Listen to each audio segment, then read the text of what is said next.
Olá, você que me acompanha para mais essa aula de introdução ao estudo do direito. Dando sequência ao nosso conteúdo, nós analisaremos hoje como tema a segurança jurídica. Então, trazendo o conceito de segurança jurídica, historicamente o direito ele surge como um meio de defesa da vida e do patrimônio do homem. Nós já estudamos sobre isso. Então, o papel do direito era simplesmente ou era apenas a pacificação. E aí hoje, essa faixa de proteção do direito, ela é bem mais ampla. Nós temos visto que busca defender os interesses pelo estabelecimento então da ordem e da manutenção da paz, né? Buscando também com isso dar a cada um aquilo que é seu, conforme nós vimos aí em outra aula, o conceito de justiça, que a justiça ela busca dar a cada um aquilo que é seu. E aí, de um modo mais amplo, favorece assim, através do direito, o progresso, uma melhora na saúde, na educação, na cultura e assim por diante. O direito tende a abranger todos esses aspectos aí, essas dimensões da vida do homem. Apesar de ser hierarquicamente superior, a justiça, ela depende também da segurança. Então a justiça ela está acima da segurança, mas ela é necessária também, a segurança jurídica, para produzir os efeitos na vida social. Se não houver uma segurança jurídica, dificilmente nós conseguiremos aplicar e efetivar a justiça. Então, a justiça, aliás, a segurança, ela também é um valor fundante, né? Entendido como um valor fundante, e a justiça como um valor, então, fundado. A segurança jurídica, ela é uma finalidade próxima, algo que está mais próximo. Já a justiça, ela é um pouco mais distante, ela é uma finalidade um pouco mais distante a ser buscada, tá? E aí, em relação à segurança, ela exige, além de todo o sistema da legalidade que existe, que já pré-existe, a segurança jurídica, ela traz também uma ideia, um sistema de legitimidade. Ou seja, o direito objetivo, ele busca consagrar valores que são julgados imprescindíveis no nível social que o homem deseja alcançar, em toda a sua construção histórica. Então a segurança, ela não é somente um fato, ela tem também essa ideia de ser um valor, tá bom? Então nós temos que também trazer esse conceito, essa característica da segurança jurídica, também com essa ideia de valor. Então nós admitimos dois níveis de segurança, um elementar e o outro de segurança plena. A elementar, ela é insuficiente, ou seja, ela se satisfaz apenas pelo sistema da legalidade e da certeza jurídica. Essa seria então a segurança elementar, ou seja, ela preenche então os requisitos legais, ela está inserida no sistema de legalidade e com a certeza jurídica.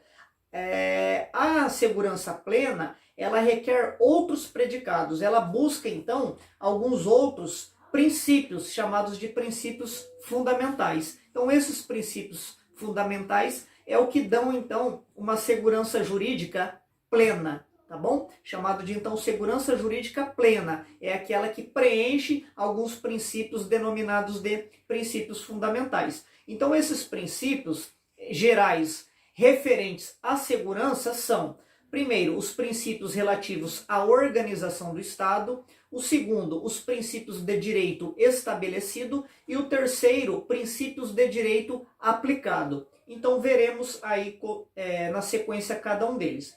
A segurança, ela possui então um duplo aspecto, o aspecto objetivo e o aspecto subjetivo. O primeiro corresponde à qualidade e as qualidades necessárias à ordem jurídica, aquelas que já estão definidas. Então esse é o primeiro critério objetivo, qualidades necessárias à ordem jurídica já definida. E o segundo, que é um critério subjetivo, consiste na ausência de dúvida ou de temor no espírito dos indivíduos. Então a dúvida, a ausência de dúvida, quando não há dúvida em algum indivíduo quanto à sua proteção jurídica, esse é um critério então subjetivo em relação à segurança jurídica.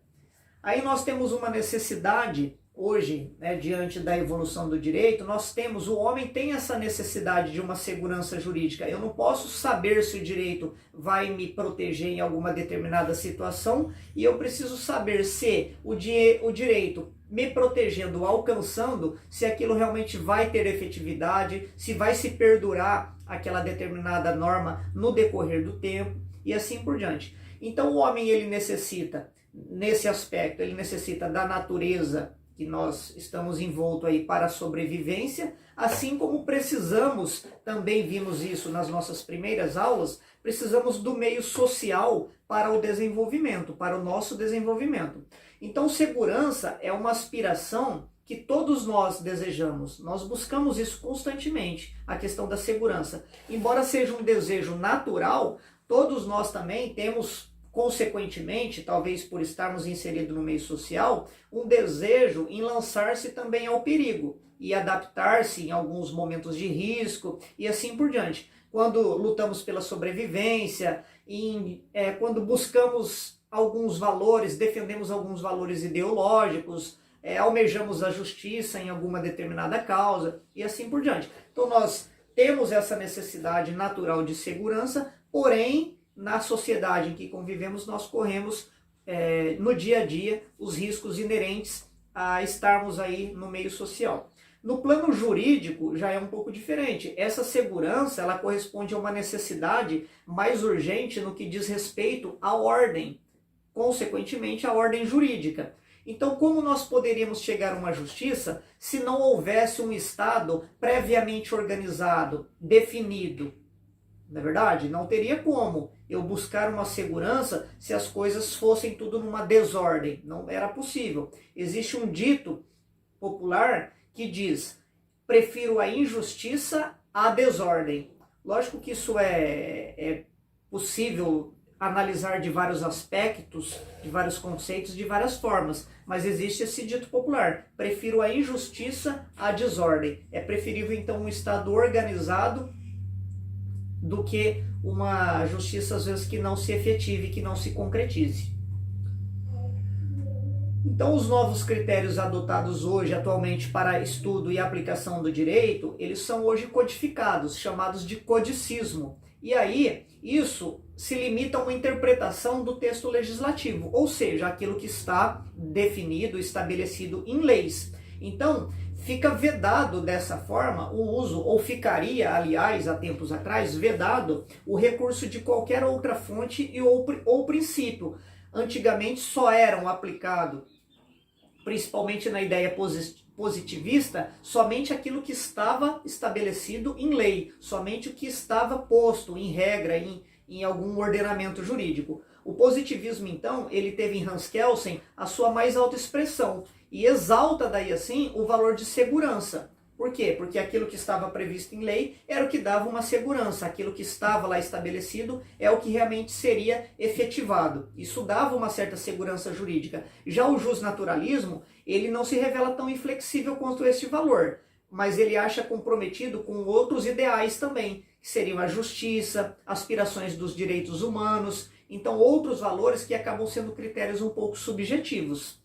Aí, alguns doutrinadores entendem que a segurança jurídica, em termos absoluto, ela acaba sendo, então, um ideal inatingível, assim como nós vimos em relação à justiça. Alguns doutrinadores também têm essa visão. Assim como a justiça ela é algo inatingível, algo inalcançável, a segurança jurídica também seria, devido a essa visão, talvez, aí, justnaturalista.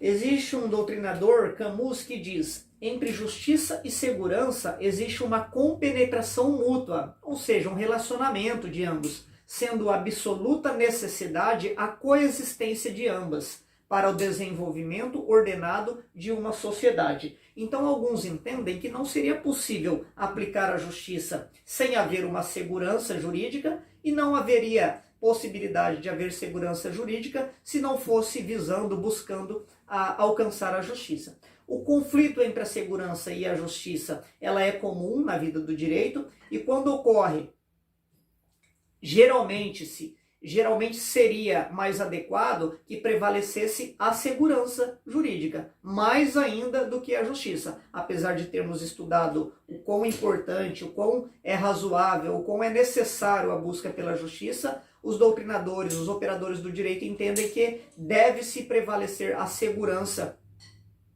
acima ainda do ideal de justiça, porque a ordem jurídica ficaria comprometida se o único critério que fosse aplicado fosse o critério de justiça, pois como nós vimos também em aulas anteriores, o valor de justiça, o ideal de justiça pode ser diferente de uma pessoa para outra, de um grupo para outro, de uma comunidade para outra e assim por diante. Sócrates, filósofo grego, antes de ser executado, os seus discípulos queriam que ele fugisse da sua sentença, da sua execução. E ele disse, é necessário que homens bons cumpram leis más para que homens maus pudessem então futuramente cumprir as leis boas. Lógico que isso faz a gente refletir, não é que isso seja necessariamente o correto, mas faz a gente refletir e analisar em relação à segurança jurídica e aos critérios de justiça, aos valores de justiça. E aí nós temos então alguns princípios que nós vimos ali anteriormente. São princípios que buscam trazer então a efetivação do conceito da segurança jurídica. O primeiro princípio seria relativo à organização do Estado, ou seja, para que a segurança, o próprio nome sugere, para que haja uma segurança jurídica e por seu intermédio, a justiça é indispensável que, em primeiro lugar, o Estado esteja organizado, tenha certos padrões de organização. Então a clássica divisão hoje de poderes que começou-se lá com Aristóteles e foi definido ou foi desenvolvida seus principais aspectos por Montesquieu, hoje ela é considerada essencial. Qual seria essa divisão? Poder legislativo, executivo e judiciário, que é o que nós temos hoje. Lógico que não foi assim desde o início, essa teoria foi se desenvolvendo, mas nós temos hoje a divisão, a separação dos poderes em legislativo, executivo e judiciário. Então, cada um, ele tem a sua função e as suas atividades de cada um desses poderes devem se desenvolver de forma harmônica e complementar. Um complementa o outro. Então, eles fazem aquilo que nós já vimos também, chamado a solidariedade orgânica. Um desempenha o seu papel em função, em benefício e em favor do outro, em completa harmonia. Um poder não pode, então, realizar funções que são de outro poder. Quando isso ocorre, e muitas vezes ocorre aqui no nosso ordenamento jurídico, acaba sendo uma anomalia. E isso coloca em risco a segurança jurídica. A partir do momento que o Poder Judiciário começa a editar leis, isso é uma anomalia. Isso coloca, então, em grande risco, segundo os doutrinadores, a segurança jurídica de um Estado. Então, além da fixação dessa linha divisória entre os poderes, que é definida pela própria Constituição, o Poder Judiciário ele deve apresentar de forma organizada não somente a decidir as questões que lhe foram submetidas, mas isso precisa ser dentro de um tempo razoável, isso precisa dispor também de meios coercitivos, que nós também já verificamos em aulas anteriores, como que eu consigo impor, então, uma determinada norma? E se aquela determinada norma não é cumprida, como que eu consigo obrigar as pessoas a cumpri-la? Então, através da coerção, através de aparatos pré-organizados no Estado, eu consigo, então, que as sentenças, as decisões judiciais, elas possam realmente ser efetivadas e ser cumpridas por meio de uma coerção, então. Aí nós vemos que para este fim, é imprescindível que o Poder Judiciário, citando o Judiciário como exemplo, poderia ser também outro poder, mas que ele tenha qualificação pessoal, que tenha pessoas, que tenha juízes, promotores, polícias e assim todo o pessoal que esteja envolvido para que possam então essas sentenças, essas decisões provindas do Judiciário, para que elas possam ser executadas. Lógico, a polícia, o poder de polícia que eu disse, não necessariamente a polícia que às vezes está incumbida pelo próprio Estado, pelos seus atos administrativos, pelo Executivo, às vezes executar, mas o poder que tem então de polícia do próprio órgão judiciário em fazer então cumprir as leis.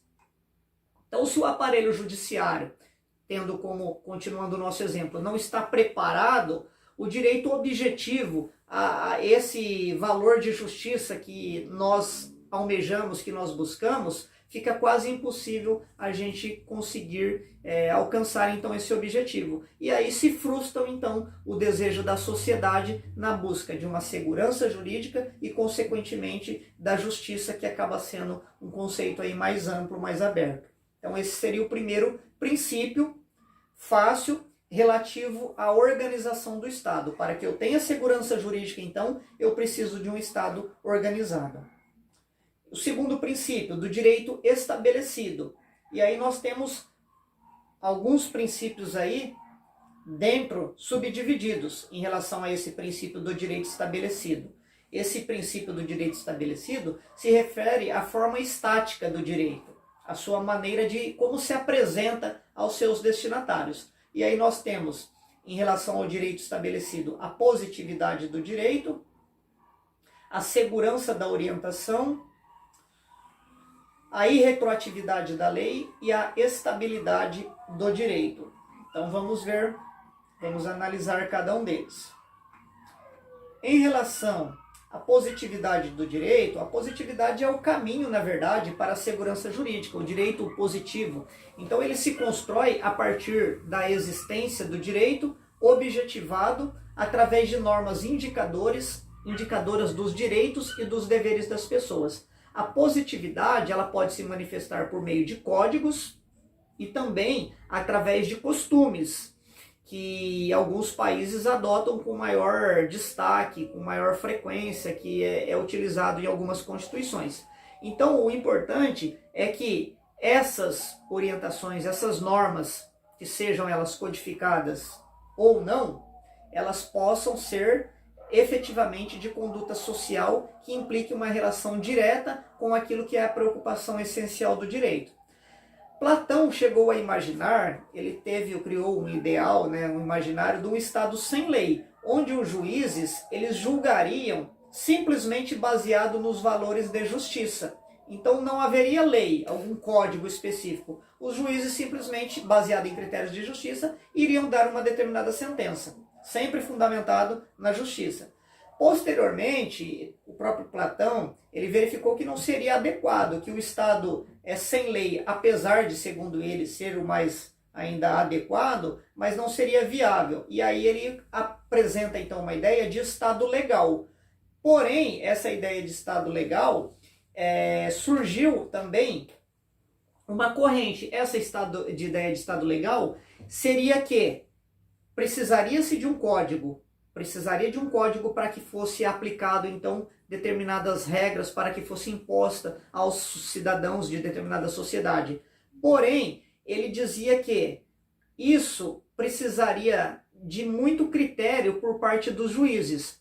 Quando ele tem a ideia do Estado sem lei, onde o juiz, ele mesmo deveria aplicar as suas decisões baseado em seus próprios critérios de justiça, ele analisa o outro lado, que os juízes não teriam uma sabedoria e condições de aplicar de forma infalível os critérios da justiça. Até porque nós vimos a justiça, ela é diferente, ela sofre assim, as suas variações dependendo da própria pessoa, dependendo de um grupo e assim por diante. Então esse estado legal que ele apresenta, onde seria possível então aplicar baseado em codificações, em leis pré-definidas, seria então mais razoável. Porém, a partir disso, numa ideia intermediária, surge então uma teoria, a corrente do direito livre. Sustenta que deveriam haver as leis. Porém, quando essas leis fossem injustas ou não oferecessem soluções justas, os juízes, os magistrados deveriam então se afastar das leis e aplicar a justiça. E aí voltamos novamente para um critério muito subjetivo. Porém, o que nós estamos vendo aqui, o princípio da positividade do direito, ele implica então uma solução em que as pessoas tenham conhecimento prévio daquilo do que está estabelecido na lei. E isso implica, consequentemente, a divulgação do próprio direito. O direito ele precisa ser divulgado, não apenas para quem edita as leis, mas para todos os destinatários dela. Então, ainda que o direito seja escrito, ou ainda que ele não seja escrito, ele precisa estar, as pessoas precisam ter ciência do conteúdo, daquilo que abrange, de como as normas então foram elaboradas, aonde que elas podem alcançar efetivamente a vida das pessoas. Então é indispensável a publicação, grandes jornais, falando isso atualmente, né, nos grandes jornais, as leis precisam ser publicadas, precisam ser divulgadas, para que futuramente ninguém possa dizer que não cumpriu determinada lei porque não tinha conhecimento, não sabia que essa lei existia e tudo mais. Então hoje prisa-se muito por essa publicação. Porém, nos tempos mais antigos, onde não havia escrita as normas, havia grande dificuldade em relação a isso. O próprio Salomão, em relação aos 10 mandamentos, ele faz o possível ali para ensinar as pessoas, para divulgar, quando ele se referia aos 10 mandamentos, formas de poder divulgar entre os seus súditos, uma forma de divulgar, de propagar as leis. Thomas Hobbes também vai apresentar como exemplo, quando Moisés ele entregou a lei, os 10 mandamentos ao povo de Israel, aliás, não só os 10 mandamentos, todas as leis ali ao povo de Israel, ele recomendou que isso fosse ensinado aos filhos, que tanto na casa como no caminho, ao se deitar, ao se levantar, ou seja, onde os hebreus ali estivessem, que eles pudessem divulgar e ensinar, transmitir aos seus filhos aquelas leis que Deus havia determinado. Então vejam, é uma forma então de publicar, de divulgar, para que todas as pessoas pudessem então ter acesso e conhecimento das leis. Em Roma, nos tempos primitivos, isso foi negado ao povo, aos plebeus. Eles não tinham conhecimento, era privilégio de apenas uma determinada classe. Na China antiga também, os governantes evitavam ao máximo divulgar as leis, porque o conhecimento poderia gerar uma desarmonia social, e isso impedia muitas vezes uma composição amigável e outras formas de se aplicar o direito e, consequentemente, se alcançar a justiça. Então, hoje, prevalece então que o direito ele precisa ser, tende-se pelo menos a ser positivado, tá? E aí ele normalmente deve ser divulgado. Depois, o segundo princípio, dentro do direito estabelecido, nós temos o princípio da segurança de orientação. Ou seja, as normas elas precisam ser dotadas de clareza, de simplicidade. Então, além de ser público, de ser conhecido de todos, as normas precisam ser claras. Então não basta simplesmente existir uma lei, um texto mal elaborado, isso impede às vezes que as pessoas compreendam. Então as normas devem ser inteligíveis, o homem deve alcançar o conhecimento, o entendimento, a compreensão daquela norma. No nosso país, durante muito tempo, foi criado, apresentado propostas de um código popular, uma ideia de retirar assim, os elementos muito técnicos, muito jurídicos de algumas leis, substituindo por palavras mais simples, comum ao povo, mas isso não obteve êxito. Não só no Brasil, como em outros lugares também, apresentou-se essa ideia, que as leis deveriam apresentar conteúdos de forma uma linguagem mais simples, mais popular para conhecimento das pessoas. Temos até alguns projetos aqui no Brasil buscando simplificar a linguagem de alguns códigos, mas ainda estão em tramitação aí, dependendo de aprovação. Tá? O judiciário tem analisado isso e em muitas situações assim similares, tanto no Brasil como fora do Brasil, porque discute-se hoje que o cidadão comum, quando ele tem acesso a algumas palavras, algumas sentenças, algumas decisões judiciais, acaba não tendo como compreender aquilo que foi estabelecido, aquilo que foi sentenciado e assim por diante. Ter uma lei comum a todos, né, uma univocidade das leis, não quer dizer que elas podem ser incoerentes, ou ser contraditórias, ou haver conflito. Eu preciso de uma lei única, um único entendimento, no sentido que existem algumas decisões que elas caminham para o mesmo sentido. E isso busca-se, então, que a suficiência significa que a ordem jurídica ela deve estar plena de soluções para resolver qualquer problema da vida social. Então, quando eu tenho algumas determinadas normas, elas precisam andar em harmonia, em sintonia. A lei em si, ela até pode apresentar algumas lacunas, e normalmente apresentam-se várias. Mas a ordem jurídica como um todo, aí não pode haver lacunas dentro do ordenamento jurídico. Então essa suficiência que é garantida pela integração do direito, ela se dá então muitas vezes solucionada pela analogia, princípios gerais de direito, pelos costumes e assim por diante. Ao fazer alusão à segurança jurídica, nós temos então que é necessário buscar a suficiência e o prévio conhecimento do direito, para que, consequentemente, nós possamos, então, ter uma efetiva segurança jurídica e, consequentemente, a busca da justiça. Aí nós abordamos aqui no nosso conteúdo qual seria o sistema jurídico que dá mais segurança jurídica. Seria aquele codificado ou costumeiro? E aí existe toda a doutrina, a discussão em relação ao costumeiro, seria aqueles códigos, aquelas leis que muitas vezes são estabelecidas por meio de costumes, fundamentado nos costumes. A codificação hoje talvez atenda melhor às exigências em relação à segurança, tá? E aí o outro princípio temos a irretroatividade da lei. O que é isso? A lei, uma lei editada, ela deve atingir apenas os atos praticados dali em diante, ou seja, a partir da sua vigência. O princípio da irretroatividade, ele consiste na impossibilidade, então, do direito a atuar sobre fatos que já passaram, fatos velhos, acontecimentos que já foram. A anterioridade da lei ao fato é o máximo, é o princípio máximo, então, de uma segurança jurídica. Eu não posso editar uma lei abrangendo fatos ocorridos lá 20, 30, 40 anos atrás, tá? Então, se uma lei nova pudesse irradiar os seus efeitos sobre o passado, isso traria grandes problemas jurídicos, uma insegurança jurídica muito grande.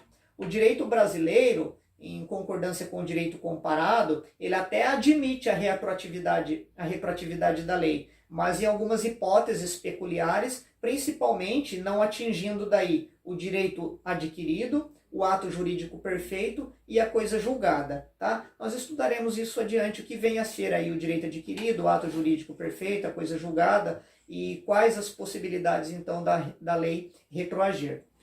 Mas, por enquanto, temos que ter em mente que esse é o princípio que vigora a irretroatividade da lei no que se refere então à segurança jurídica. E aí o quarto, nós temos a estabilidade relativa do direito. Estabilidade relativa do direito.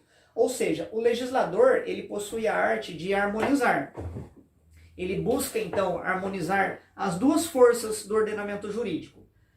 A força conservadora e a evolução. Veja, o direito, buscando segurança, ele precisa se manter, ele precisa se conservar. Porém, consequentemente, qualquer sociedade, qualquer comunidade, qualquer estado, com o decorrer do tempo, ele vai evoluindo e, consequentemente, as suas leis devem também acompanhar essa evolução. Então, essa estabilidade das instituições, essa instabilidade no sistema, no ordenamento, ela favorece tanto aos juristas como o povo. Os juristas, quando existe uma estabilidade no sistema, é muito mais fácil de operar a lei, de aplicar a lei, de interpretar e assim por diante. E ao povo, a experiência com o tempo vai lhe dando, então, toda a possibilidade de viver em paz, de harmonia, de conhecer as leis e assim por diante, conhecer seus direitos, suas obrigações. O direito positivo, então, ele deve acompanhar o desenvolvimento social, ele não pode ser estático, mas ele também deve trabalhar em consonância com tudo aquilo que já foi estabelecido, tudo aquilo que foi elaborado, que foi vivenciado e que trouxe uma determinada harmonia, que possibilitou a paz, o bem-estar, o convívio social, isso também deve ser utilizado. Então o valor segurança não implica necessariamente eu manter por toda a vida lá uma mesma lei, mas que essas alterações de lei, essas novas legislações que vão adentrando o ordenamento jurídico, elas não podem também abalar todo um sistema que às vezes já foi implantado. Então há uma estabilidade relativa, não há uma instabilidade, aliás, não deve haver, vamos assim dizer, não deve haver uma instabilidade no direito, assim como não há também uma estabilidade absoluta. É um intermediário, uma estabilidade relativa. Existe uma estabilidade, mas ela pode ser alterada por alguns motivos, buscando sempre, então, a harmonia e o bem-estar da sociedade. E aí, mudando agora nos pontos principais que nós estávamos vendo, porque nós vimos que seriam então os três princípios básicos, que seria o primeiro princípio relativo à organização do Estado, o segundo princípio do direito estabelecido, e aí nós subdividimos em outros princípios do direito estabelecido. E agora o terceiro princípio seria o princípio do direito aplicado, organização do Estado, direito estabelecido e direito aplicado. Esse direito aplicado, o outro nós vimos que refere necessariamente o direito estabelecido àqueles a quem são os destinatários da norma jurídica, aos destinatários do direito. O direito aplicado se refere às decisões judiciais, ou seja, o direito ele deixa de ser apenas uma norma de aspecto geral que pode alcançar a um determinado grupo, uma determinada pessoa, e ele passa a se tornar então, aliás, ele deixa de ser algo que apenas uma norma geral que pode alcançar todas as pessoas, e ele passa a se concretizar então alcançando determinado indivíduo. Por isso é o princípio do direito aplicado, aquele que se aplica no caso concreto. E aí nós temos também algumas subdivisões: a decisão de casos pendentes e a sua execução. Veja, o julgamento de processos judiciais e administrativos. O juiz não pode deixar de julgar alegando que existe uma lacuna na lei, alegando que a lei ela tem dois sentidos e assim por diante. O juiz precisa sentenciar, precisa julgar, tá? E nós temos algumas leis com alguns princípios mais específicos. O artigo 2º da Lei 9.784 apresenta alguns princípios do processo, principalmente no que tange ao processo administrativo: legalidade, finalidade, motivação, razoabilidade, proporcionalidade, moralidade, ampla defesa, contraditório, segurança jurídica. Então são todos alguns princípios que o juiz precisa aplicar no caso concreto. Todas as decisões, então, precisam observar uma razoabilidade, uma proporcionalidade, a sua finalidade. As decisões precisam ser motivadas, elas precisam estar em consonância com a lei, é o princípio da legalidade. Precisa ter segurança jurídica, como que eu disse, eu não posso aplicar uma lei que foi editada agora num fato que ocorreu há 20, há 30 anos atrás, e assim por diante, tá? A eficiência são princípios que regem, então, as decisões nos casos, então, que dependem, que precisam de uma decisão, de uma sentença e assim por diante. Então, são critérios a serem observados. Depois, a prévia calculabilidade da sentença. Ou seja, decisões judiciais e administrativas, normalmente, elas devem se assentar em critérios objetivos. Então, não posso apresentar critérios aleatórios na hora de julgar, na hora de dar uma decisão. Então, esse princípio da prévia calculabilidade, ele permite, como o termo apresenta, uma prévia, eu consigo ter uma noção do que vai acontecer. Eu consigo calcular como que vai ser a sentença de um determinado magistrado, principalmente com o decorrer do tempo, com várias decisões que muitas vezes já foram realizadas similares àquele caso, a algum caso parecido e assim por diante. Então as partes, esse princípio permite às partes não serem tão surpreendidas assim com determinada sentença. Eu consigo já prever de antemão. Principalmente o advogado, ao analisar um caso, ele pode antecipar para o seu cliente: ó, a decisão pode ser A, a decisão pode ser B, ou pode ainda ser C, e assim por diante. Mas é possível ter uma prévia, uma noção, um cálculo de como pode se dar a sentença. E aí, por quê? Porque normalmente ela está estabelecida em critérios objetivos e fundamentados, como nós vimos. E depois, respeito à coisa julgada. Dá-se a coisa julgada quer dizer quando uma decisão não é mais cabível a algum recurso, ela é irrecorrível. Eu tenho uma decisão e aí apresentei um recurso, depois teve uma decisão, apresentei um novo recurso e agora finalizou, não cabe mais recurso. É uma decisão então que transitou em julgado e aí essa decisão ela é irrecorrível. E aí disse coisa julgada, não admite qualquer modificação, tá? Esse respeito à coisa julgada também é um princípio indeclinável que nos dá segurança jurídica. Existe, é lógico, hoje um instrumento, uma ação possível de alterar uma decisão aí com trânsito, mesmo após o trânsito em julgado, mas isso acaba sendo uma exceção, tá? Estudaremos no momento oportuno. E por último, aí dentro do princípio do direito aplicado, nós vimos então que a decisão de casos pendentes, prévia calculabilidade da sentença e o respeito à coisa julgada. Fechamos com um quarto princípio, que seria a uniformidade e continuidade jurisprudencial. Ou seja, o direito ele deve ser interpretado de forma, de maneira uniforme pelos tribunais. Eu não posso ter uma decisão em primeiro grau e a partir do momento que eu apresento um determinado recurso, eu tenho uma decisão em um tribunal. Aí outro tribunal, uma decisão completamente diferente. Num outro tribunal, mais ainda. Então, as decisões, elas devem trabalhar de uma forma que tenham uma certa harmonia entre elas. As decisões, então, precisa haver uma uniformidade e uma continuidade jurisprudencial. Eu não posso, ou não é adequado, para o mesmo fato, uma mesma situação, eu apresentar uma solução e aí em outro tribunal uma outra solução completamente diversa e assim por diante. É lógico que nós temos a possibilidade de interpretação